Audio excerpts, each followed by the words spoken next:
পড়তে আসে এরা কি মসজিদের ভিতরের লোক না বাহিরের লোক? নামাজ কায়েম হবে কি ভিতরের লোক দিয়ে না বাহিরের লোক দিয়ে? মেহনত কি ভিতরে হবে না বাহিরে হবে?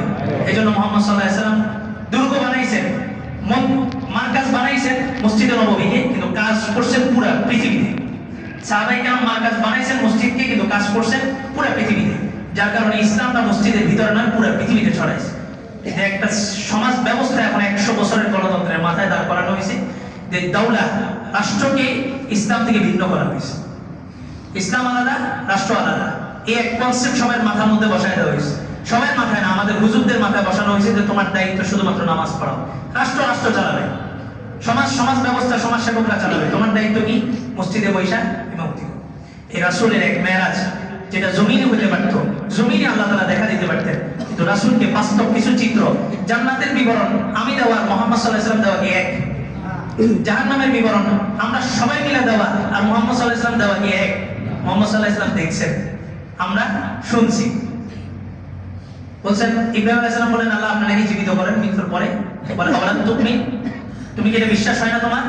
তুমি বলছেন ক্বালু বালা ওয়ালাকিন লিয়াতমাইন্না কলবি, অবশ্যই বিশ্বাস হয়, তবে আল্লাহ কানে শোনা চোখে দেখা দুটো তো ভিন্ন আছে। আমি চোখে দেখলে আমার সেটা বিশ্বাসটা স্থাপন খুব গভীরভাবে বসবে আমার বিশ্বাসটা। তো বলছে ফাখুয আরবাআতা মিনাত তায়র ফাসুরহুন্না ইলাইক সুম্মা জাআলা আলা কুল্লি জাওয়ালিন মিনহুন্না জুজআ, চারটা পাখি ধরো শিকার করো, প্রত্যেকটাকে কিমা কিমা করো, কইরা চারটা পাহাড়ের উপরে রেখে আসো, সুম্মা দুহুন্না ইয়াতিনাকা সাইয়া, ডাকো নাম ধরে, এগুলা সবগুলা কোনো পাহাড় থেকে মাথা, কোনো পাহাড় থেকে ডানা, কোনো পাহাড় থেকে পা, কোনো পাহাড় থেকে কলিজা, সবগুলা উঠে একসাথে একটা জীবিত পাখি ইব্রাহিম আলাইহিস সালামের দিকে ফিরে আসছে। এবার ঈমান কি হইছে? নমরুদ বলছে আগুনে ফেলাই দিতে, বলছে ফালা। কিন্তু ঈমানটা কখন তৈরি হইছে? চাক্ষুষ দেখছেন, দেখা বলছে এবার ফালা। মুসা আলাইহিস সালাম বলছে আরিনি আনজুর ইলাইক, আমি দেখবো। তো বলছে ওয়ালাকিন ইনজুর ইলা জাওয়াল লান তারানি, তুমি তো দেখতে পারবে না, উনজুর ইলা জাওয়াল, পাহাড়ের দিকে তাকাও। মুসা পাহাড়ে আল্লাহকে দেখে নাই, আল্লাহর নূরের একটা ঝলক, ফালাম্মা তাজাল্লা রাব্বুহু লিল জাবাল জাআলাহু দাক্কা, একটা নূরের ঝলক কত হাজার মাইল দূর থেকে প্রথম আসমান পর্যন্ত 500 বছরের রাস্তা। প্রথম আসমানের মোটা যেটা ঘনত্ব এটা 500 বছর, তাহলে জমিন থেকে প্রথম আসমানের ছাদ পর্যন্ত 1000 বছর, প্রথম আসমানের ছাদ থেকে দ্বিতীয় আসমানের ছাদ পর্যন্ত 2000 বছর, এভাবে 7000 বছর।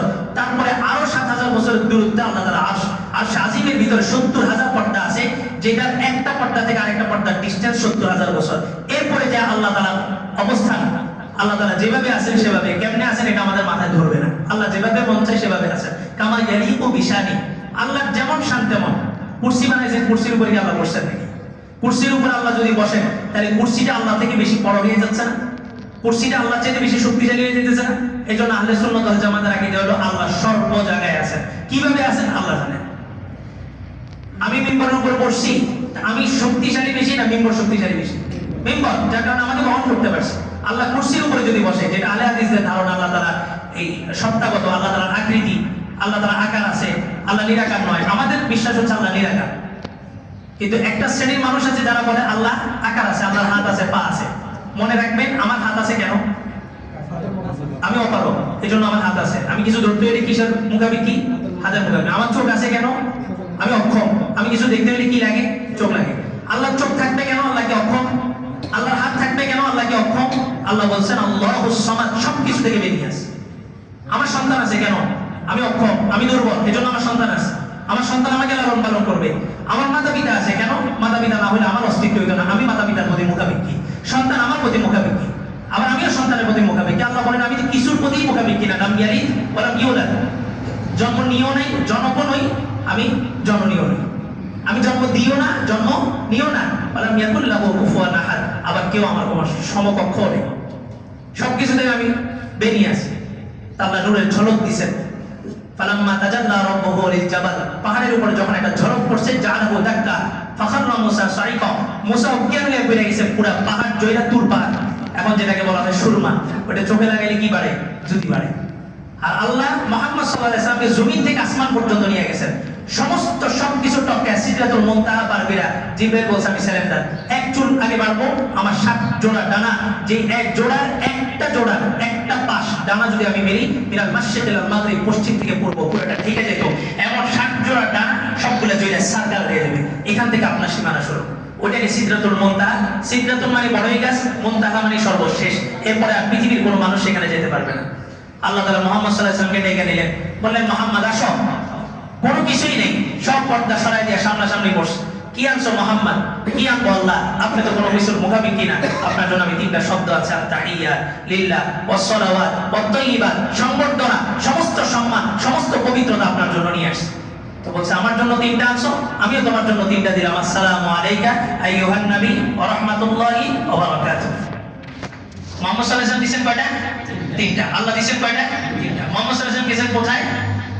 আরশে আজিমে, যেখানে কোনো বান্দার কোনো অস্তিত্ব নেই। এত সুন্দর নাজ নিয়ামত জান্নাত দেখছে, পৃথিবী ভুলে যাওয়ার কথা, কিন্তু মুহাম্মদ সাল্লাল্লাহু আলাইহি ওয়াসাল্লাম সেখানে যাওয়া পর্যন্ত বললেন আসসালামু আলাইকা, মানে আপনার উপর শান্তি বর্ষিত হোক, ওয়া রাহমাতুল্লাহি ওয়া বারাকাতুহু, আল্লাহর রহমত এবং বরকত আপনার উপরে বর্ষিত হোক। আল্লাহ রাসূলকে আল্লাহ একলা দিয়েছেন, খুশিতে বাকবাক হয়ে যাওয়ার কথা। মুহাম্মদ সাল্লাল্লাহু আলাইহি ওয়াসাল্লাম বললেন না, কেন আপনি আসসালামু আলাইকা বলবেন? আপনি বলেন আসসালামু আলাইনা ওয়া আলা ইবাদিল্লাহিস সালিহিন, যে আমার সমস্ত উম্মত যারা নেককার বিশেষভাবে তাদের উপরে শান্তি বর্ষিত হোক। কিয়ামত পর্যন্ত নামাজ যখন বান্দা পড়বে, এই বান্দার সামনে আত্তাহিয়াতুর এই দৃশ্য যখন থাকবে, তখন দোকানের কথা মনে আসবে না, বাড়ির কথা মনে আসবে না, তখন ইমাম সাহেব নামাজও ভুল করবে না। এই দৃশ্য তো আপনার সামনে থাকতে হবে যে আত্তাহিয়াতু কোথা থেকে আসছে, সূরা ফাতিহা কোথা থেকে আসছে, প্রতিটা আয়াতের পর আল্লাহ তাআলা জবাব দিতেছেন, প্রত্যেকটা আয়াতের পরে। তো তারাবি আসতেছে সামনে, এক নিঃশ্বাসে সূরা ফাতিহা শেষ হবে, অথচ সূরা ফাতিহার প্রত্যেকটা আয়াতের পর আল্লাহ তাআলা জবাব দিতে থাকেন।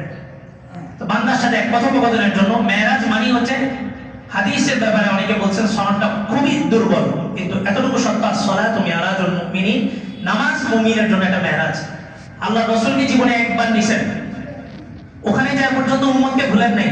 আম্মা জান আয়েশা একদিন দেখলেন যে আল্লাহ রাসূল রাদিয়াল্লাহু তাআলা আনহা, আল্লাহ রাসূল সাল্লাল্লাহু আলাইহি ওয়াসাল্লাম একটু খুশি, বা একটু খুশি কোনো একটা বিষয় নেই। আম্মা জান আয়েশার সুবর্ণ সুযোগ মনে করে চাইছেন জামাইয়ের কাছে। আমরা বলে এই জামাই খুশি তো মার্কেটিং চাইতাম। আম্মা জান আয়েশা রাসূলকে বলতেছে, ইয়া রাসূলুল্লাহ, আপনি তো অনেক খুশি, খুশির সময় দোয়া কবুল হয়, আপনি নবী, স্ত্রীর জন্য স্বামীর দোয়া কবুল হয়, আপনি আমার জন্য একটু দোয়া করেন। কয় কি দোয়া করবো? তো বলে যে আপনি হাত উঠান। বললে হয়তো আপনি করবেন না, কয় যে হাত উঠাইছে। তো বলে যে বলেন আমার জন্য সবচেয়ে পছন্দের যে দোয়াটা, আপনার কাছে সবচেয়ে পাওয়ারফুল, এরকম একটা দোয়া করে দেন। তা আল্লাহ রাসূল বলেন আল্লাহুম্মা গফির লাহা মা তাকাদ্দামাত ওয়া মা তাআখারাত, আল্লাহ আপনি আয়েশার আগে পরে জীবনের সব গুনাহকে আপনি maaf করে দেন। আম্মা জান আয়েশা রাদিয়াল্লাহু তাআলা সামনে বসা ছিলেন, লাফ দিয়ে উঠে আল্লাহ রাসূলের কোলে চলে আসছেন।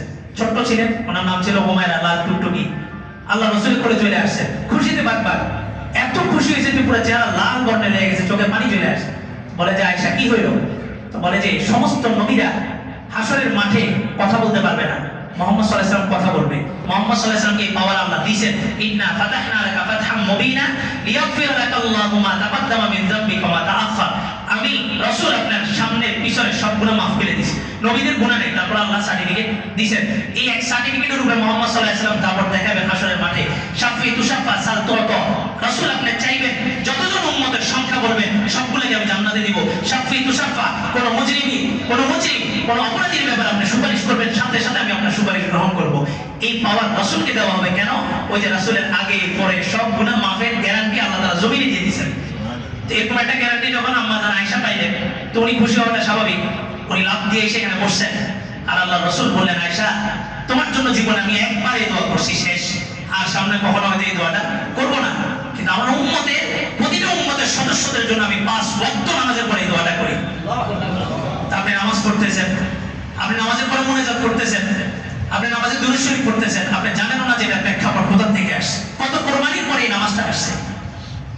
কারবালার ময়দানের ঘটনা সবাই শুনে, কিন্তু কারবালার সবচেয়ে নির্মম ইতিহাস যেটা, সেটা হলো নামাজরত অবস্থায় তাদেরকে তীর নিক্ষেপ করা হয়েছে। কারবালার এই রণাঙ্গনের মধ্যে পর্যন্ত কি ত্যাগ দেয়নি? নামাজকে ত্যাগ করে।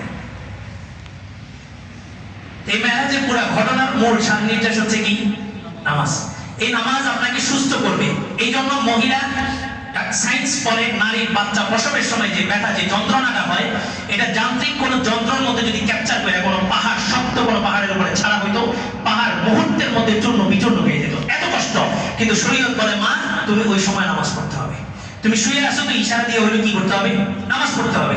যুদ্ধের রণাঙ্গনে যেখানে মানুষ জান বাজি লাগায় যুদ্ধ করে, শরীয়ত বলে তুমি ওখানেও নামাজ পড়ো। তুমি 2 রাকাত নামাজ পড়বে, এক কাফেলা চলে যাবে, আরেক কাফেলা এসে 2 রাকাত নামাজ পড়বে, কিন্তু নামাজ কি নেই? মাফ নাই। কারণ কি? এই নামাজই তোমাকে সুস্থ করবে, এই নামাজ তোমাকে যুদ্ধে বিজয় দিবে। ওই নামাজ ছেড়ে তুমি কিসের যুদ্ধের মধ্যে জয় হলা? ওই নামাজ ছেড়ে তুমি কিভাবে সুস্থ হবা? এই নামাজই তোমাকে সুস্থ করবে। সুতরাং তোমার সর্ব অবস্থায় যে কোনো পরিস্থিতির মধ্যে থাকবে তোমার কি করা লাগবে? নামাজ পড়তেই হবে। তো কেউ পড়বে, কেউ কায়েম করবে, সবাই তো কায়েম করবে না। আকিমুস সালাহ এটাকে প্রশাসন, ইসলামী হুকুমত যখন নাই, ইসলামী হুকুমত এখন পালন করতেছে প্রত্যেকটা ইমাম, প্রত্যেক মেম্বরের ইমাম এখন ইসলামী হুকুমতের নেতা হিসেবে দায়িত্ব পালন করতেছে। এই নামাজ কায়েম করার দায়িত্ব এখন কার? ইমামদের। যাকাত কায়েম করার দায়িত্ব কার? ইমামদের। আর এখন বলতে গেলে হয়তো ইমামের কথা দিবে না, ওই জন্য পরিবেশ তৈরি করতে হবে, ওই জন্য একটা পরিবেশ, একটা সার্কেল তৈরি করতে হবে যে আমি যে বলবো নামাজের 10 মিনিট আগে তুমি আসো। মক্কা মদিনায় আজান 10 মিনিট দিছে, নামাজ দোকান সব বন্ধ একদিনে। ওটা কি একদিনে হইছে? ওটা একটা পরিবেশ, মাহল রাসূল তৈরি করছে। একটা তিতিক্ষার জীবন, পুরা জীবনটাকে বিসর্জন দিয়ে একটা পরিবেশ মাহল তৈরি করছেন। আপনাদের বাংলাদেশে গাজীপুরে যায় দেখে আসতে পারেন, আমি গেছি। আজান দিছে, যেখানে যে দোকান আছে, সবজিওয়ালা, মাছওয়ালা, সবাই বাস মসজিদে ঢুকে গেছে। ঢাকেও নাই, বাংলাদেশের কথা বলতেছি। ওই ইমাম কি রাসূলের সাহাবী? না, রাসূলের ওই আদর্শ, ওই মেজাজ ধারণ করছে, একটা সমাজ ব্যবস্থা পাল্টায় দিয়েছে। রাসূল মক্কার জীবনীতে চাইলে মক্কার মধ্যে থেকে ইসলামকে জিন্দা করতে পারতেন। বাইতুল্লাহ ছিল, মসজিদের নববী কি তখন অস্তিত্ব আসছে না? রওজার কি অস্তিত্ব ছিল নাকি? কিছুই ছিল না। বাইতুল্লাহ থেকে রাসূল ইসলাম জিন্দা করতে পারেন, হিজরত করছেন, তায়েফে গেছেন, তায়েফবাসীদের কাছে আশা নিয়ে গেছেন। তায়েফবাসীরা রাসূলের দাওয়াত গ্রহণ করে নাই, বরং যুবকদেরকে, বখাটে বাচ্চাদেরকে লেলায় দিয়েছে। মারো, পাথর মারতে থাকে, রক্ত ঝরতে ঝরতে কদম মুবারক পর্যন্ত আসছে। আল্লাহ তাআলা জিবরাইলকে বললেন, জিবরাইল, কিয়ামত তো হবে, আমি একটা সময় নির্ধারণ করে রাখছি, তখনই হবে। কিন্তু হাবিবের রক্ত যদি জুতা টপকায় যদি জমিনে পড়ছে, আজকে পৃথিবী শেষ করে দেবে। জিবরাইল আসছেন, রক্তকে জুতার সাথে আটকায় দিয়েছেন। আযাবের ফেরেশতা আসছেন, বলছেন, ইয়া রাসূলুল্লাহ, আপনি বলেন তাহহিনি, আমরা একদম এই দুই পাশে, তায়েফের দুই পাশে যে পাহাড় দেখতেছেন, এই পাহাড়গুলোকে এভাবে পিষে দিব, মাঝখানে সব জনগণ সব পিষ্ট হয়ে যাবে। আল্লাহ রাসূল হাত উঠাইছেন, আল্লাহুম্মা ইন্নী আশকু বাসি কুওয়াতা দুফি। আল্লাহ, এদের অপরাধ না, অপরাধটা আমি নবী, আমি সুন্দরভাবে উপস্থাপন করতে পারিনি। এই একটা মেজাজ যদি আমাদের মেম্বরে ঢুকে যে অপরাধীটাকে আমি, অপরাধীটাকে আমি, এই আমি অপরাধীটা যখন বুঝে যাব, তখন সমাজ ব্যবস্থা সুন্দর। আমি অপরাধীটা যখন বুঝবো আমার মধ্যে দুর্বলতা আছে, এটা যখন আমি বুঝবো, তখন সমাজ ব্যবস্থা কি হবে? সুন্দর।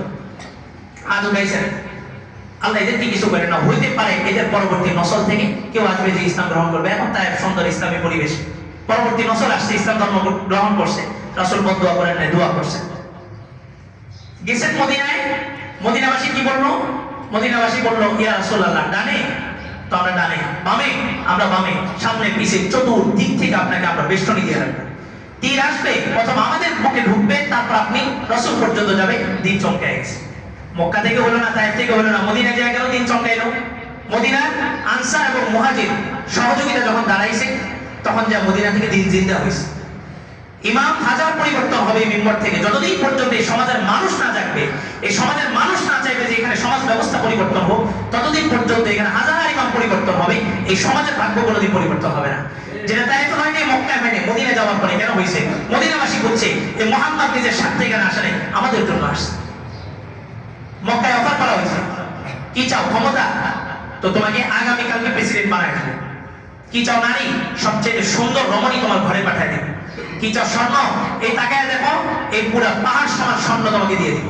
শর্ত কি? ওই লা ইলাহা ইল্লাল্লাহ এটা ছাড়ো, ওই দাওয়াতটা ছাড়ো। মুহাম্মদ সাল্লাল্লাহু আলাইহি ওয়াসাল্লাম বলেছেন, লাউ জুইলাতিশ শামসু আলা ইয়াদাইহি ইউমনা ওয়া লাউ জুইলাতিল কমারু আলা ইয়াদাইহি ইসরা।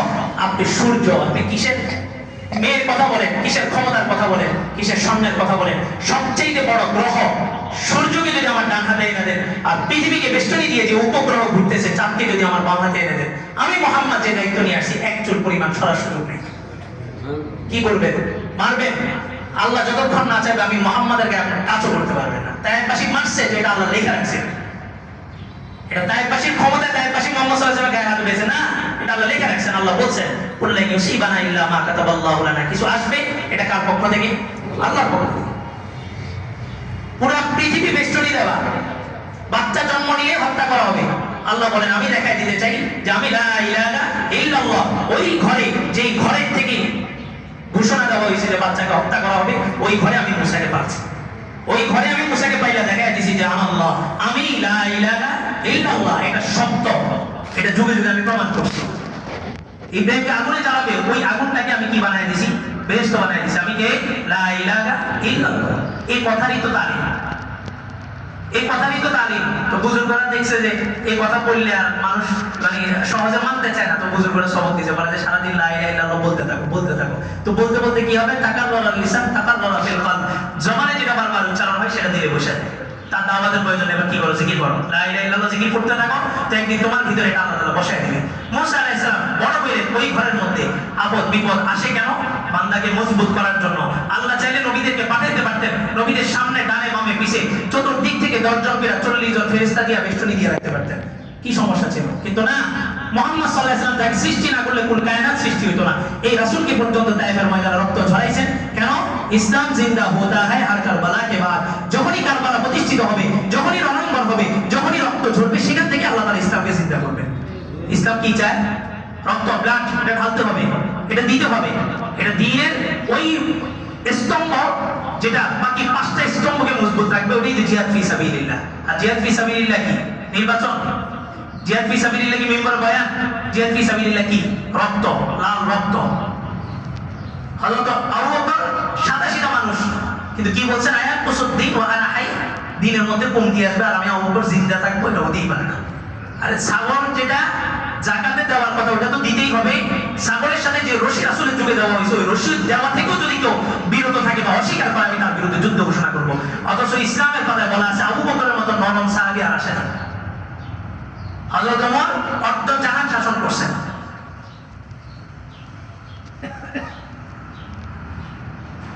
বিচার ব্যবস্থা এমন ভাবে কায়েম করছেন কি ইশতারাকা ফি আলোচনা। আর 7 জন কেন, পুরো ইয়ামানের অধিবাসীও যদি এই বাচ্চা হত্যার সাথে যদি জড়িত থাকে, আমি ওমর সিংহাসনে আসি মানে আমি ওমর প্রত্যেকের কেসাত বাস্তবায়ন করেই ছাড়বো।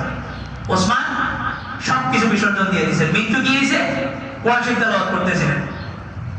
তেলাওয়াতের এই কপি এখনো পর্যন্ত এই জাদুঘরে সংরক্ষণ আছে। ঘাড়ে যে কোপটা দিছে, এই কোপের রক্ত যা পড়ছে কোরআনের ওই আয়াতের উপরে, যে আয়াত আল্লাহ বলেছেন সিবগাতাল্লাহ ওয়া মান আহসানু মিনাল্লাহি সিবগাতান ওয়া নাহনু লাহু আবিদুন। আল্লাহর রঙে রঙিন হও। আর পৃথিবীতে কি আছে আল্লাহর রঙের চেয়ে উত্তম রং দিয়ে কেউ রাঙাইতে পারবে? বিদুর্মীদের একটা কালচার ছিল, তারা বাচ্চা হওয়ার পরে পানিতে চুবাইতো, রঙিন করতো, লাল কালার দিয়ে। এখনো আছে হিন্দুদের কথা, জাত প্রথার ভিতরে এখনো এটা আছে, লাল কালার দিয়ে নীল কালার দিয়ে রঙিন করে। আল্লাহ বলেন তুমি আমার রঙে রঙিন হও, তা আমার রঙের চাইতে রঙিন আর কেউ করতে পারে না। এজন্য আল্লাহ বলছেন কোন শহীদ যদি শাহাদাত বরণ করে তাকে গোসল দেওয়া নিষেধ, তাকে ওই অবস্থানে দাফন করো, সে আমার রঙে রঙিন হয়েছে।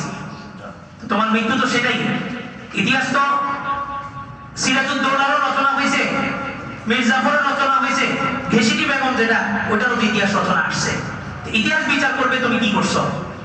জীবদ্দশায় মানুষ বহু কথা বলবে, তোমার মৃত্যু কিসের উপরে হইতেছে এটা হচ্ছে আসল কথা, তোমার মরণ কিসের উপরে হইতেছে। আল্লাহ, এই এক মেরাজের পুরা সবকটা কি? নামাজ। নামাজ কি করবে? নামাজ প্রতিষ্ঠিত করে সমাজ প্রতিষ্ঠিত হয়ে যাবে, সমাজ সুন্দর হয়ে যাবে। নামাজ ব্যক্তি জীবনে প্রতিষ্ঠিত করে ব্যক্তি জীবন কি হয়ে যাবে? সুন্দর হয়ে যাবে। পরিবারে প্রতিষ্ঠিত করেন পরিবার কি হয়ে যাবে? সুন্দর হয়ে যাবে। রাষ্ট্রে প্রতিষ্ঠিত করেন রাষ্ট্র সুন্দর হয়ে যাবে। মুসা আলাইহিস সালাম ফেরাউনকে মেরে ফেলছে না? ডুবাই ফেলছে। কেউ আছে? কোন রাজা আছে? মুসা আলাইহিস সালাম ক্ষমতায় কেন বসলেন না? কেউ তো নাই। নূহ আলাইহিস সালাম প্লাবনের পরে পুরো পৃথিবী ধ্বংস হয়ে গেছে, মাত্র 80 থেকে 82 জন নিয়ে নূহ আলাইহিস সালাম নৌকা উড়াইছেন, পুরো পৃথিবী খালি। বাদশা দাবি করলেন না কেন? উনি বাদশা হলেন না কেন? মক্কায় ফিরে আসছেন, মক্কায় এসে কি রাসূল বলছেন যে আমি বাদশা, আমি ক্ষমতায় বসে গেছি, কেন করলেন না? বাইতুল্লাহ চাবি যার কাছে ছিল তালহা, তার কাছেই আবার ফিরিয়ে দিয়েছেন। মুসা আলাইহিস সালামের এই প্রেক্ষাপট ছিল, ফেরাউন শেষ, কোনো খোদা নাই, কোনো অবাধ্য নাই। সামিরি যেটা ছিল ওটাও আল্লাহ শেষ করছে নির্মম ভাবে। শরীরে একটা জ্বর দিছে, একটা রোগ দিছে, সে শুধু বলছে লা মিসাস, আমাকে ছুঁয়ো না, আমাকে ছুঁয়ো না। এ না ছুঁতে ছুঁতে সে কি হয়ে গেছে? মরে গেছে। পুরা পৃথিবী খালি, পুরা মিশর খালি। মুসা আলাইহিস সালাম ক্ষমতায় বসলেন না কেন? প্রশ্ন বুঝছেন? আপনার প্রশ্ন বুঝছেন নাকি? গত সপ্তাহে তো আমি মিম্বরে বসিনি, চেয়ারে বসছি। গত সপ্তাহে আমি মিম্বরে বসার উপযুক্ত ছিলাম না। আমার এখানে গোয়েন্দা সংস্থার লোক আসছেন, আজকে ডিএসপি আসছেন, এনএসআই আসছেন, সবাই আসছেন, আমার সাথে যোগাযোগ হয়েছে। স্পষ্ট কথা বলতেছি, গত সপ্তাহে এই মিম্বরে বসার উপযুক্ত ছিলাম না, এই জন্য এই মিম্বরে বসিনি, আমি আলাদা চেয়ারে বসছি। সবাই আমাকে বললেন আপনি একদম চুপ, খামোশ। আর এটা একটা কি হলো? এটা একটা নাটক হলো। আচ্ছা, এটা মনে করেন নাটক হলো, আপনার কি লস? আমার থেকে সাক্ষাৎকার প্রশাসনের সর্বোচ্চ লোকেরা এসে আমার থেকে সাক্ষাৎকার দিয়েছে,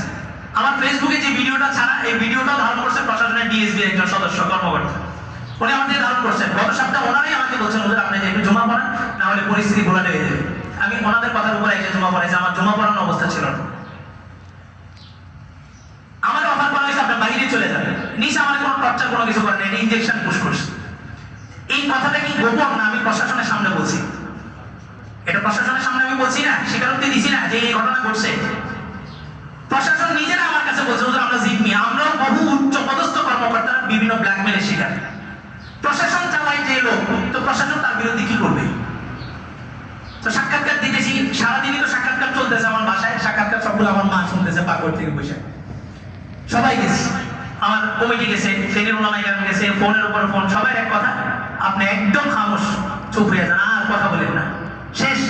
যতটুকু বলছেন এনাফ। একজন পরামর্শ দিলেন যে হাতি যদি শেষ না হয়ে, যদি হাতি যদি 100টা হাতি তৈরি করতে, আজকে আমাদের জন্য অনেক কাজ হতো। আপনি আনাজ শেষ হয়ে, আপনি আনাজ 100টা আনাজ তৈরি করেন। আমার মাথার মধ্যে এটা ঢুকে গেল, আসলে তো ব্যক্তি একজন আনাজ কি করতে পারবো? আনাজ যে কতটা অসহায় সেটা তো আমি 2 দিন আমি বুঝছি। শেষ করে দিলে কি হইতো? আপনারা 1 সপ্তাহ আন্দোলন করতেন, এরপরে কি হইতো? আমি কি হাতির চাইতে বেশি বড় অবস্থানে চলে গেছি? হাতির বিচার বাস্তবায়ন হয় না, আমার বিচার বাস্তবায়ন কোথা থেকে হবে? তো ভাবলাম যে 100 জন তৈরি করি, 100 জন একটা ফিল্ড তৈরি করি, এটা মজবুত হবে। জমা পড়ায় গেছি, আম্মু বললো যে আজকে নাকি কাউকে ভিডিও করতে দাও না। আমি আমার এখন সাহস হইতেছে না, আমার এগুলা ভালো লাগতেছে না, মানে প্রেশার নিতে পারতেছি না। আপনারা তো এক কেন্দ্রিক জানেন, আমার মসজিদ, আমার পরিবারের সমস্যা থাকতে পারে, মহল্লার সমস্যা থাকতে পারে, আনুষঙ্গিক আমি ব্যক্তিগত অনেকগুলো বিষয়ের সাথে জড়িত, আমার অনেক ব্যক্তিগত সমস্যা থাকতে পারে। মা বললেন তুমি কি সিদ্ধান্ত নিছো? আমি বলছি আজকে থেকে একদম চুপচাপ, বাস নিরিবিলি কাজ করবো, 100টা আনাজ তৈরি করবো। তো বলে এই জন্য তোমাকে জন্ম দিই, আল্লাহ 3টা সন্তান দিছে, তোমার জন্য বিশেষভাবে তুমি উমরায় যাওয়ার আগে যে বয়ান করছো, আমি ওই বয়ানের পর থেকে আজ পর্যন্ত প্রত্যেক নামাজে দোয়া করছি, আল্লাহ আমার এই ছেলেটাকে তুমি শহীদ হিসেবে কবুল করো। বলছে কেন তুমি কণ্ঠ নিস্তব্ধ করবা? আমার অফার করছে, বলছে যে আপনি বাহিরে চলে যান, পাসপোর্ট ভিসা কি লাগবে আমরা দিব, পরিবার নিবেন, পরিবার নিতে দিব। পরিবারের সদস্যরা বললেন যে আপনি ঢাকায় চলে যাবেন, ঢাকায় একটা অবস্থান তৈরি করেন। মা বললেন না, তুমি যে স্বপ্ন দেখছো গাজওয়াতুল হিন্দের, আমার এখানে পাঠাগারে গাজওয়াতুল হিন্দের বই আছে, আপনারা কয়জন জানেন? অনেকে জানেন না, হাত উঠে বললেন 90 জন, উঠে বলবেন আমরা জানি না, কিন্তু প্রশাসন জানে আমার এখানে গাজওয়াতুল হিন্দের বই আছে। আমাকে জিজ্ঞেস করা হয়েছে গাজওয়াতুল হিন্দের বই এখানে কেন? বর্ডারে আপনার সাথে কিসের সম্পর্ক? আরে বর্ডার নিয়ে আমি কথা বলবো, ফেনী কোন আলেম কথা বলবেন, এটা বাস্তব। কারণ আমি এই বন্যার ভিতরে এই নাক সমান পানি নিয়ে বর্ডারে গেছি, আমি বর্ডারে বাস্তব চিত্র দেখছি। ফেনীর আলেমরা ওই চিত্র দেখেই কথা বলবেন, এই স্পষ্ট কথা এখানে। আপনার মহল্লাবাসী আমাকে বলতে পারেন বর্ডারে পা কত দূরে, আপনি মসজিদে বসে কথা বললে কি, এটা আপনি বলতে পারেন, কারণ আপনি এই মহল্লার মধ্যে ছিলেন। এই মহল্লার বহু ছেলের সাথে আমার মহল্লার বাইরেও দেখা হয়েছে। আমি পুরো ফেনী চুষে বেড়াইছি বন্যার ভিতরে, এই ফেনীর চিত্র আমার সামনে আছে। কনফ্লিক্টটা কোন জায়গায়? গাজওয়াতুল হিন্দের হাদিসগুলো আজ পর্যন্ত কেউ জয়ী বলতে পারবে না, বললে আমি চ্যালেঞ্জ গ্রহণ করবো। এটা সত্য, হাদিস সহি। কিন্তু যারা গাজওয়াতুল হিন্দের হাদিস মসনদে বসে বয়ান করতেছেন, ওনারা এই ভারতের বর্ডারের অবস্থান সম্পর্কে জানেন না, এই অঞ্চল সম্পর্কে জানেন না। আর যারা অঞ্চলের গভীর ষড়যন্ত্র সম্পর্কে জানেন, ওনারা হাদিস সম্পর্কে জানেন না। কিন্তু কি এক দুঃখ বলবো না সৌভাগ্য বলবো, আল্লাহ তাআলা আমাকে দোনোটা দিয়েছেন, আমি হাদিসও জানি, অঞ্চল সম্পর্কেও জানি। জান চলে যাবে কিন্তু ফেনী ছাড়বো না, মসজিদ পরিবর্তন হবে কিন্তু আমি ফেনী ছাড়বো না, ফেনীতেই আছি, ফেনীতেই থাকবো, লাশ এখান থেকেই যাবে, কথা স্পষ্ট। বললো কি এখন একটা আপনি ট্যাঙ্কগুলো কি পরিবর্তন করতে পারবেন? ট্যাঙ্ক পরিবর্তন করার জন্য দেখে আসে না, আল্লাহ রাসূল ট্যাঙ্ক পরিবর্তন করতে পারবেন না। এই 1000 কাফেলার বিরুদ্ধে 313 জন নিয়ে কি জন্য নামছেন? ট্যাঙ্ক পরিবর্তন করবেন না দায়িত্ব? উনি কি ওদেরকে মুসলমান বানাইতে গেছেন না দায়িত্ব আদায় করতে গেছেন? দায়িত্ব আদায় করতে যে সমাজের প্রত্যেকটা মানুষ সাক্ষী দিবে, স্বাক্ষর দিবে, হ্যাঁ বল। আচ্ছা আপনারা কি হ্যাঁ নাকি না? হ্যাঁ না ভোটের মধ্যে দেখি একটু মেজারমেন্ট চালায়, হ্যাঁ নাকি না? হ্যাঁ, আচ্ছা হ্যাঁ কে কে আছেন হাত তুলে, হাত নামান, না কে কে আছেন হাত নামান। আচ্ছা হ্যাঁ না যেটাতে ভোট দেন, হাতে দেন অথবা নাতে দেন। হাতে দিলে ট্রান্সজেন্ডার ইস্যু সহ, নারী ইস্যু, নারী প্রতিষ্ঠিত হওয়া সহ অনেক ইসলামিক কাজ প্রতিষ্ঠিত হয়ে যাবে কেউ যদি হ্যাঁ ইস্যুতে ভোট দেয়। আমি ওপেন কথা বলতেছি, কেউ তো লুকে চলে কিছু নেই। কেউ যদি বলে যে আপনি জমা করে বুঝাই দিবেন, ওর সাথে আমি বসে বুঝাই দেবো যে কিভাবে কিভাবে প্রতিষ্ঠিত হবে। আর কেউ যদি না ভোটে না দেয়, তাহলে ফেসিস্ট আবার প্রতিষ্ঠিত হবে। এই কনসেপ্ট আপনাদের সামনে ক্লিয়ার? তাহলে আপনি হাতে দিলেও ধরা, নাতে দিলেও ধরা আছে।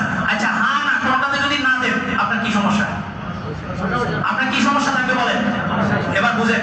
এবার একটা কথা বলি, জুমার ফয়সালা, রিজিকের ফয়সালা 28 বছর, আমার 28 বছর চলতেছে, রিজিক কোনোদিন আটকায় নেই। বাকি 28 বছর না 28 সেকেন্ডও বাঁচবো কিনা এই গ্যারান্টি আমি এখন নিয়ে চলতে পারি না। একটা অবস্থান আমার ভিতরে তৈরি হয়ে গেছে। ফেনীর সমস্ত আলেমকে প্রশাসন ডাকছে, এমন সময় বসাইছে, বসায় গান ছেড়ে দিচ্ছে।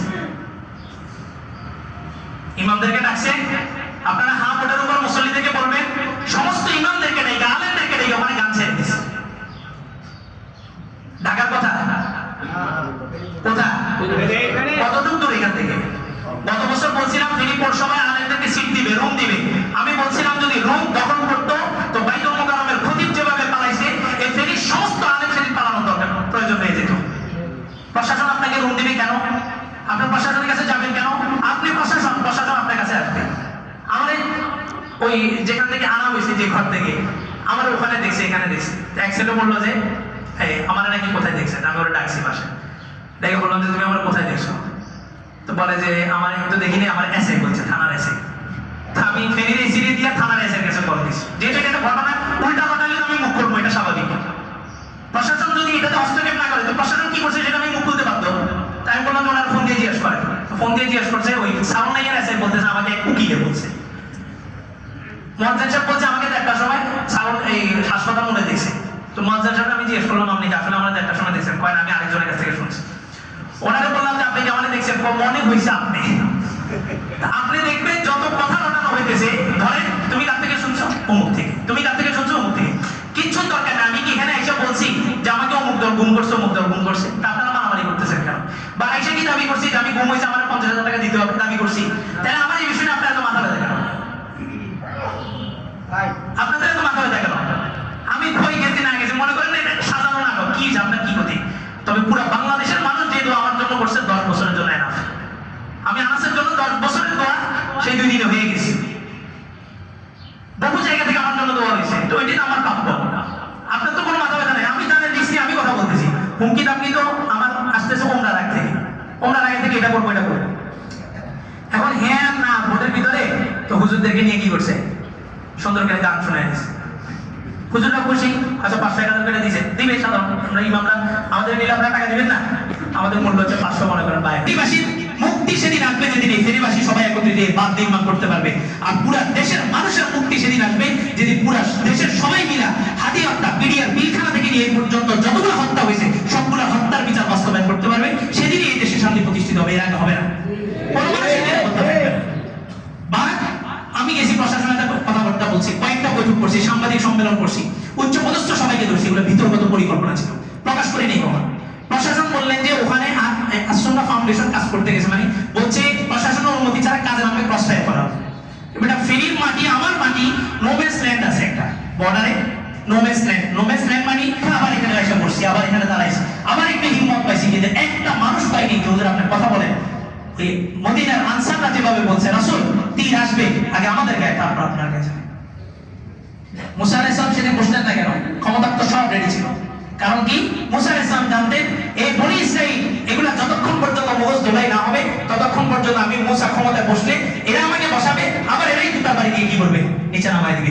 জনগণ যতক্ষণ পর্যন্ত মস্তিষ্ক তৈরি না হবে, যতক্ষণ পর্যন্ত এই মানুষগুলোর ভিতরে নামাজ না ঢুকাইতে পারবেন, আপনার ক্ষমতায় 8 দল কেন 800 দল একসাথে যান, তারপরে ইসলাম প্রতিষ্ঠিত হবে না। হয় নাই, হবেও না। আর ইসলাম প্রতিষ্ঠিত হওয়ার আগে আপনি পাচ্ছেন একজন শাইখুল হাদিসকে, হাদিসের মস্তক রাত 10টার সময় হাদিস পড়াইতেছে, বুখারী শরীফ সামনে ছিল, আইনুল ইসলাম সাহেবকে বুখারীর মস্তক থেকে উঠায় নিয়ে গেছে। তৎকালীন সময় তখনই ইসলামী হুকুমত থাকলে প্রত্যেকটা মুসলমানের উপর জিহাদ ফরজ ছিল। 8 দল শুধু যদি একসাথে একটা হুঙ্কার দিত এই যে আইনুল ইসলামকে ছাড়তে হবে, তাহলে কিন্তু আমরা জিহাদের ডাক দিব। হুসাইন আহমদ মাদানী যে ডাক দিয়েছিলেন 1 ঘন্টার মধ্যে আইনুল ইসলামকে ছেড়ে দেওয়া হতো। বৈষম্য বিরোধী আন্দোলনে এই মাহদি সহ ওই নারী সহ যতগুলো অ্যারেস্ট হয়েছে সবগুলো ছুটে গেছে, খালি ছুটে নেই কে? আমার হুজুর। ছুটে নেই কে? আমার হুজুর। এই 8 দল হওয়ার আগে আমি হুজুর নির্যাতিত ছিলাম, 8 দল হওয়ার পরে আমি হুজুর। আপনার পছন্দ কয়জন? একজন। বাকি 9 জন আপনি কি করেন? ঘৃণা করেন। কথা বলেন না, বাকি 9 জনকে আপনি কি করেন? এটা বাস্তব চিত্র বানায় বলতেছি না, আপনার সাথে দ্বিমত হলে বললেন যে আমি এটা করি না। আপনি 10 জনের মধ্যে একজনকে পছন্দ করেন, 9 জনকে কি করেন? ঘৃণা করেন। আপনার কাছে একজন যোগ্য, 9 জন কি অযোগ্য। ওই 9 জনের আরো কি প্রার্থী আছে না? ওই 9 জনের কি আরো ভোটার আছে না? তার আপনার নেতারে কি মনে করে? অযোগ্য। তারা আপনার নেতারে কি মনে করে? এভারেজ গড়ে 10 জনই কি অযোগ্য। এভারেজ গড়ে এই 10 জনই কি এই অযোগ্য নাকি সমাজযোগ্য বানাবে? 1 নাম্বার বিষয়। দ্বিতীয় নাম্বার বিষয় বুঝেন, আমি এখানে ইমাম হইছি না কি আয়েশা বসে গেছি, আমার মিনিমাম 30 থেকে 35 জন আলেম, আমার কমিটি ওখানে ছিল। আমাকে হাদিস প্রশ্ন করা হয়েছে, ফিকহ প্রশ্ন করা হয়েছে, কোরআন প্রশ্ন করা হয়েছে, সবগুলো একসাথে প্রশ্ন করে এক বৈঠকে বলা হয়েছে আপনি ওই মসজিদের ইমাম, খতিব এবং তারাবিও পড়াবেন। এক বৈঠকে সবগুলো ইন্টারভিউ নিয়ে আমি এখানে আসছি। আপনারা না জানেন সভাপতিরা তারাই গরুর হাটের মতো বলছে যে এটা আপনাদের পছন্দ হয়েছে কিনা, আপনারা বলছেন পছন্দ হয়েছে, তারপরে নিয়োগ হয়ে গেছে না।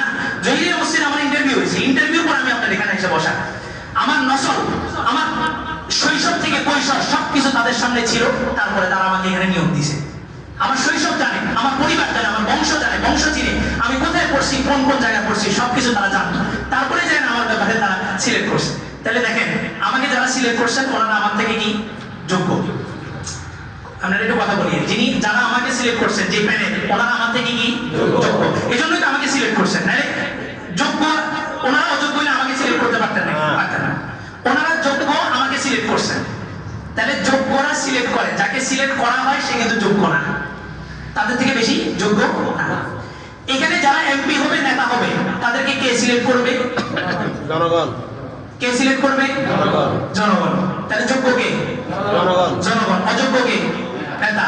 ঠিক, অযোগ্য নেতা এগুলো বুঝি আবার আপনাদের যোগ্যগুলোকে পরিবর্তন করবে। ওরা গত 16 বছর না 54 বছর না 100 বছর পর্যন্ত গণতন্ত্র মানুষকে চুষছে। সমাজের সর্বোচ্চ ইমান প্রতিব যদি ওই গণতন্ত্রে বসে, ওই ব্যক্তি আপনাদের উপরে জুলুমি করবে, আর কিছুই করতে পারবে না। এটা সিস্টেমের কাছে হাত পাবে না। যত ভালো মানুষ এখানে ক্ষমতায় বসান, ইসলাম প্রতিষ্ঠিত হওয়া ছাড়া কোনোদিন এখানে ভালো কিছু করতে পারবে না। আপনি দেখতেছেন সে তো একটা ব্রিজের কাজ করে দিয়েছে। আপনি কি দেখছেন? একটা ব্রিজের কাজ করছে, মাশাআল্লাহ, অমুক একটা ব্রিজের কাজ করছে। আপনি জানেন না 10 লাখ টাকা ব্রিজে খাটাইছে, 10 কোটি টাকা ব্যাংক ব্যালেন্স ঢুকে গেছে। 10 লাখ টাকা দিয়ে রাস্তা করছে, 20 লাখ টাকা ব্যাংকে ঢুকে গেছে। আর আপনি কি বললেন? নেতা তো বহুত কিছু হয়ে গেছে। এই সিস্টেমের ভিতরে কি বলছি, বাইতুল মুকাররমের খতিব যদি বসে, সমাজ ব্যবস্থা কি হবে না? পরিবর্তন হবে না। এটা মুসা আলাইহিস সালাম বলছেন। এই কারণে ওই সময় মুসা আলাইহিস সালাম কি করেন নাই? ক্ষমতায় বসেন নাই, জনগণ বসাইছেন।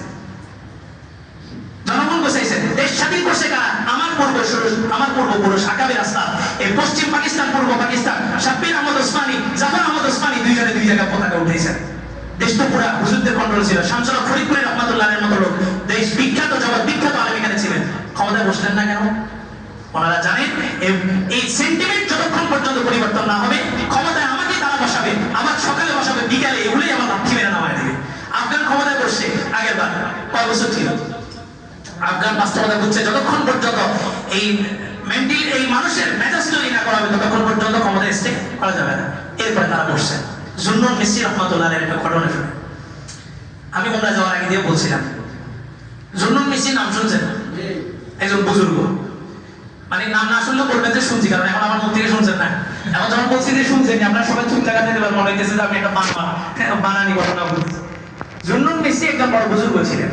ওনার তৎকালীন সময় একজন বাদশাহ, এই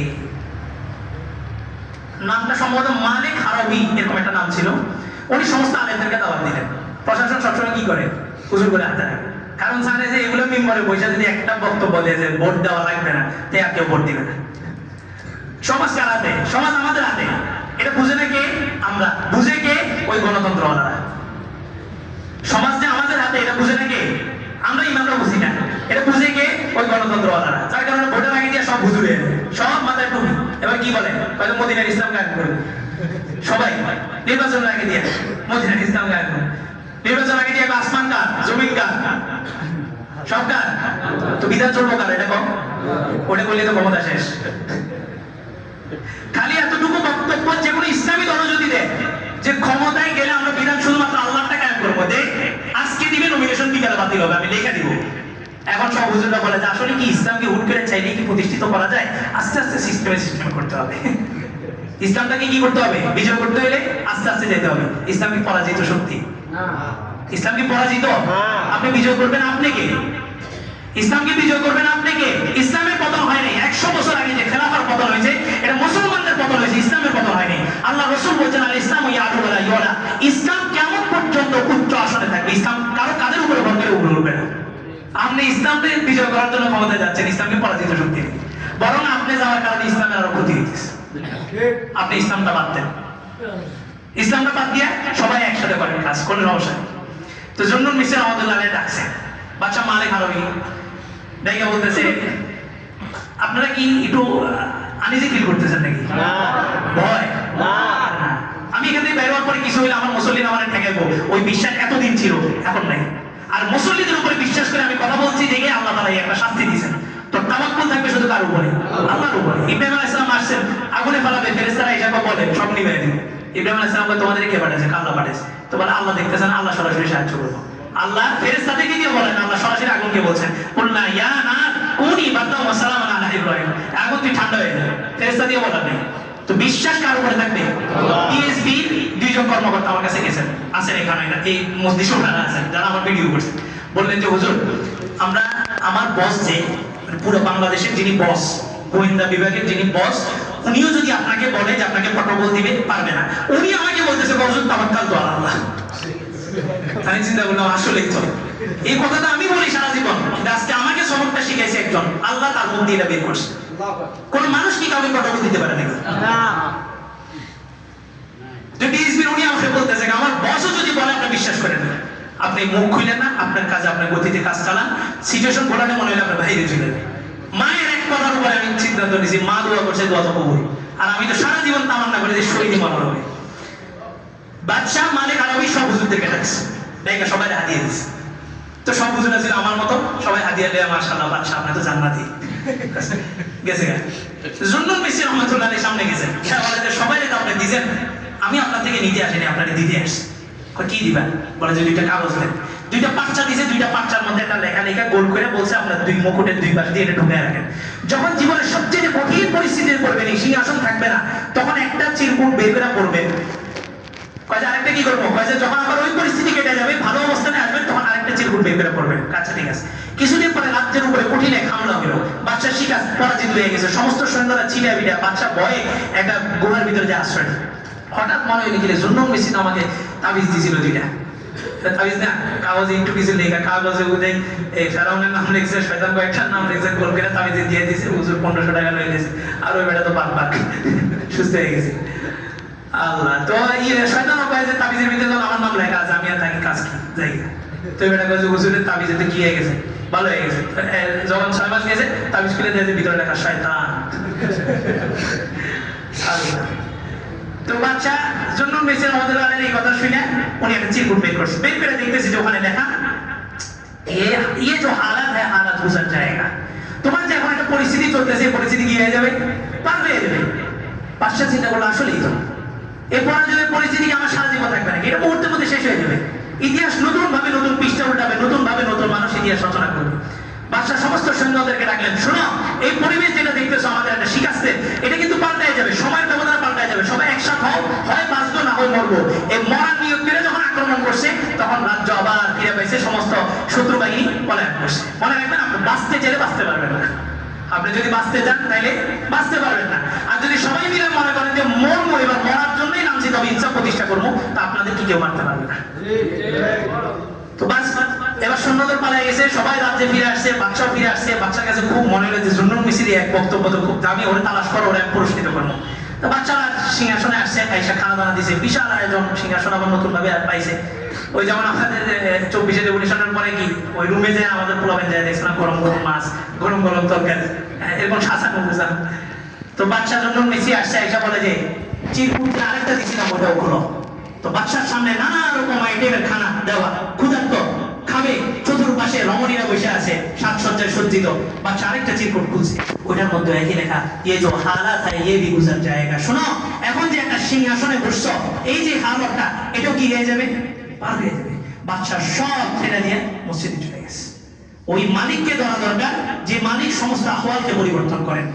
আমাদের যে সিচুয়েশন আছে, আমরা সিচুয়েশনে ঘাবড়াই যাই, কিন্তু এইটা যদি কেউ মাথায় মেজাজে বসাইতে পারে, এই সিচুয়েশন যেটা, এই আবহাওয়া যেটা, এটা কেটে যাবে, ইতিহাস পাল্টায় যাবে, পাশার টান সবকিছু পাল্টায় যাবে, স্রোতের বিপরীত বাতাস প্রবাহিত হবে, সবকিছু পরিবর্তন হবে। আমরা মায়ের উদর থেকে পৃথিবীতে আসছি ইতিহাস রচনা করার জন্য, ইতিহাসের পাতায় বিলীন হওয়ার জন্য আসিনি। মরণ তোমারও আসবে, যেটা বলছিলাম, সিরাজউদ্দৌলাও মরছে, মির্জাফরও মরছে, কেশিনী বেগমও মরছে। তিনজনের ইতিহাস তিনভাবে কিতাবের মধ্যে লিখছে। কি তারা লিখে গেছে না মানুষ লিখছে? তো তোমার মরণ হবে, তোমার মরণের পরেও মানুষ তোমার ইতিহাস লিখবে। এমন জীবন গঠন করে যাও। হাতির কবরের সামনে গেছি ওই দিন, মানে খুব কিউরিসিটি থেকে গেলাম, অসুস্থ, তারপরে গেছি। ওইখানে এক ভিন্ন রকম অনুভূতি, মানুষ দলে দলে আসতেছে, কেন কাঁদতেছে কিচ্ছু জানে না। হয়তো আমার সাথে কোন সময় দেখিও নেই, এমন একটা জীবন গঠন করো, এমন হাদি 100টা তৈরি হও। প্রত্যেকটা যুবককে বলতেছি, কিসের নেতার পিছনে ঘুরতেছ? নেতার পিছনে ঘুরে কোনোদিন কেউ নেতা হয় নাই, সারা জীবন চামচাই আছো। তুমি নেতা হও, তোমার ভিতরে তুমি এবিলিটি, ক্যাপাসিটি, ক্যাপাবিলিটি সবকিছু তৈরি করো। তুমি একটা ফেস ভ্যালু তৈরি করো। জুলাই রেভলিউশনের পর থেকে সকাল বিকাল প্রত্যেকটা বয়ানে বলছি, আপনারা প্রত্যেকের জায়গা থেকে একটা ফেস ভ্যালু তৈরি করেন। তো নেতা নির্বাচিত হইলে এগুলো কি যোগ্য না অযোগ্য? সবাই বলেন যোগ্য না অযোগ্য? এই অযোগ্য গুলারে নির্বাচিত করছি আমরা যোগ্যরা। তা আমরা যোগ্যরা অযোগ্যরে নির্বাচিত কইরা ও বুঝি আবার আমার সমাজ ব্যবস্থা বানাইব। ওর থেকে কত ভালো লোক এই গণতন্ত্র করে গেছে না এই দেশে? দুর্নীতি বন্ধ হয়েছে, খুন হত্যা কিছু বন্ধ হয়। তো হুজুর ইসলামেও তো দেখি নেতা নির্বাচিত হয়, ওটা এটার মধ্যে তাহলে একই, তাহলে ওরাও কি অযোগ্য? আরে না, এটা ভালো। গণতন্ত্রের নির্বাচন আর ইসলামের নির্বাচন এক না। গণতন্ত্রের নির্বাচন হচ্ছে আমি যোগ্য, আমাকে প্রতিষ্ঠিত করো। আর ইসলামের নির্বাচন যেটা, যাকে নির্বাচিত করা হয় সে বলে যে মাফ চাই, আমার এই দায়িত্ব দিও না। ইমাম মাহদী আসবে, ইমাম মাহদীর হাতে বায়াত গ্রহণ করবে, ইমাম মাহদী বলবে যে না, আমি এত বড় দায়িত্ব নিতে পারবো না। আবু বকর, ওমর, ওসমান আলী আমার নির্বাচিত করা হয়েছে না, সবাই মিলে বৈঠক নির্বাচন করছে, সবাই মিলে বসে এদেরকে নির্বাচিত করছে, যোগ্যদেরকে নির্বাচিত করছে। যেমনি ভাবে হুজুররা বসে আমাকে নির্বাচিত করছে, আমি কি বলছি আমার এখানে বসা? তো গণতন্ত্রের নির্বাচন তো ইসলামেও আছে না বেটা? নির্বাচন ইসলাম আছে মানে নির্বাচনে ইসলামে ভোট কি রিক্সাওয়ালা দিতে পারবে নাকি? মূর্খ গণ্ড মূর্খ সুইপার মেথর সেও কি ভোট দিতে পারবে নাকি ইসলামে? এত সহজ। ইসলামে ভোট দিবে কে? যোগ্য যারা তারা ভোট দিবে। ডক্টর ইউনূস এখন আছেন না, এন্টনিমের সরকার, এরা চাইলে কি আরো 5 বছর 7 বছর থাকতে পারতেন না? 10 বছর থাকতে পারতেন না? কি বলেন, পারতো না? আরে আপনারাই তো বলছেন আরো 5 বছর, বলছিলেন না? এই সরকার আরো 5 বছর থাকে, কি সমস্যা? কিন্তু পশ্চিমারা দেখছে এই সরকার যদি প্রতিষ্ঠিত হয় তো ইসলামের নির্বাচন যেটা ওটা প্রতিষ্ঠিত হয়ে যাবে। ইউনূসকে কি আপনি ভোট দিয়েছেন না? যোগ্য লোকেরা নির্বাচন করছে। যোগ্য কিছু একটা প্যানেল তৈরি হয়েছে, যে প্যানেলের প্রত্যেকটা সদস্য যোগ্য, দেশের সিচুয়েশন হচ্ছে এই যোগ্য লোকেরা নির্বাচিত করছে, তারপরে যে ইউনূস সরকার প্রতিষ্ঠিত হয়েছে। পশ্চিমারা তো এটা চায় না। পশ্চিমা চায় যোগ্য বসুক অযোগ্য বসুক, সিস্টেম তো একটাই। প্রতিকূল যদি এনে ঢুকে তাহলে কি আমাদের এখন ধর্মমন্ত্রী কি মাদ্রাসা হবে, উনি এখন কিছু করার নেই। কোথায় গেছেন? পুজো উদ্বোধনে গেছেন। ওনার সামনে রমণীরা নাচতেছে না? ওনার সামনে ওই ভাস্কর্য তৈরি করা হয়েছে না? কি বলেন, জুলাইয়ের আন্দোলনে যারা শহীদ হয়েছে তারা আমাদের মনের কোঠায় জায়গা করে নিয়েছে না? এই জন্য আমরা তাদের ভাস্কর্য তৈরি করছি। তবে 23 সালের আন্দোলন, 22 সালের আন্দোলন, 21 সালের আন্দোলন, এতগুলো আলেমকে জেলে ঢোকা নিয়েছে ভাস্কর্যের জন্য। এখন আলেমরা কথা বলেন না কেন? সিস্টেম, এই সিস্টেমে আপনি ঢুকবেন, আপনি কি হয়ে যাবেন? বোমা। এই সিস্টেমে আপনি ঢুকবেন, আপনার সিগনেচার করতে হবে। আমাদের সর্বোচ্চ বাংলাদেশের ভিতরে 5 জন আলেম যদি সিলেক্ট করা হয়, তার মধ্যে একজন আফম খালেদ সাহেব। এটা হক কথা তো, বাপ যদি বিপক্ষে যায় বাপের বিপক্ষে বলতে হবে, হক বলতে হবে। হক বলা যেতে কোনো সারাদারি নেই। আল্লাহ, যে কথাগুলো বলছি কথা বুঝছেন নি? কোনো কথা আপনাদের শান্তি আনতে পারবেনি। কিন্তু এই মসজিদ থেকে বেরিয়ে আপনারা ভোট দিবেন। হ্যাঁ না, যেটাতে দেন ধরা আছে, কিন্তু না দিলে কি নাই? ধরা নাই। নির্বাচনে যত বড় নেতা হোক, যত বড় হুজুর হোক, ওরে ভোট দিবেন তো মনে রেখে এটা একটা আমানত, আল্লাহর কাছে এটার জবাব দিতে হবে। আর না দিবেন কিচ্ছু হবে না। আমার কাছে আমি জোরে বলবো না, আসতে বলবো, আমি বলবো না, বললে কোনো সমস্যা নেই। কয়েক হাত উপরে পারবো না, নিচে পারবো না, মানলে কোনো সমস্যা নেই। মনে করবো না, না করবো না, করলেও সমস্যা নেই। ভোট দিব না দিব, না দিলেও দিবেন, এটা মনে রেখেন, জবাব কিন্তু আপনাকে দিতে হবে। বললাম না, এই সিস্টেমের ভিতরে বাইতুল মুকাররমের প্রতিভা যদি ঢুকে তাহলে কি করবে? জুলুম করবে। নিয়ম সিস্টেম। আল্লাহ তাআলা কথাগুলো বুঝার, আমল করার তৌফিক দান করুন। একতাবদ্ধ থাকবেন। এই সমাজের মানুষ আপনারা এখানে স্থানীয়, আপনাদের ভিতরে একতাবদ্ধ রাখবেন। যাই হোক না হোক, আমরা সমাজের ব্যবস্থায়, সমাজ ব্যবস্থা আমরা সবাই কি এক। আমরা 5 ওয়াক্ত আমাদের মসজিদে ঢুকি, 5 ওয়াক্ত আমাদের সবাইকে এক কাতারে আইনে আল্লাহ তাআলা তো এই যে ওয়াতাসিমু বিহাবলিল্লাহ, তোমরা কি হও? আঁকড়ে ধরো, রুদ্রকে আঁকড়ে ধরো। রুদ্রটা কি? মসজিদ। রুদ্রটা কি? কোরআন হাদিস। এটার উপরে সবাই কি থাকবেন? একতাবদ্ধ থাকবেন। আর শুধুমাত্র নিজের বিষয় না, একটু দিমাগ খুলে একটু চিন্তা করেন। এই সমাজে এমন একটা অবস্থান তৈরি করেন, আপনি চলে যাবেন, আপনি মরে যাবেন, কিন্তু আপনার জন্য মানুষ দোয়া করবে। জীবন তো একটা, ইতিহাসের পাতায় যারা নাম লেগেছে তারাও তো আমার মতো মানুষ ছিল। এমন জীবন গঠন করে যান যে আপনি চলে যাবেন, কিন্তু আপনার নামের আলোচনা কেমন পর্যন্ত চলতে থাকবে। মানুষ আপনার নাম নিবে, এখন বলে শহীদ ওসমান হাদি রাহিমাহুল্লাহ। এই মানুষ আপনার নামের সাথে যেন এতটুকু শব্দ যোগ করে। আল্লাহ তাআলা কথা বুঝার, আমল করার তৌফিক দান করুন।